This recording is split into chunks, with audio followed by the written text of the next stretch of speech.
ټول په خیر راغلاست. تاسو ټولو ته د زړه نه هرکلی یم. قدرمنو زما نوم منیبا خان دی او زه د ډاکټر خان تحریک د ماشومانو د څانګې مشره یم.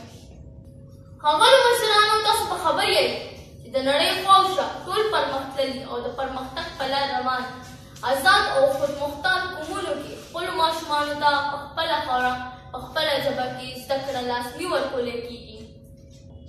ښاغلو د میډیا نمایندګانو، موږ ماشومان به نن ستاسو په توسط د پښتونخوا ارباب اختیار ته دا پیغام ورکول غواړو او د هغوی نه به دا پوښتنه کول غواړو چې اخر څه وجه ده چې تاسو موږ په لکو پښتنو ماشومانو ته په خپله خاوره په پردۍ ژبه کې زده کړه راکوئ. آیا تاسو نه یې خبر چې زده کړه خلک د پوهې دپاره کوي او پوهه د پرمختګ دپاره لازم ده؟ آیا تاسو نه یې خبر چې د پرمختګ دپاره قومي پوهه لازم ده او د قومي پوهې دپاره په خپله ژبه کې زده کړه لازم ده؟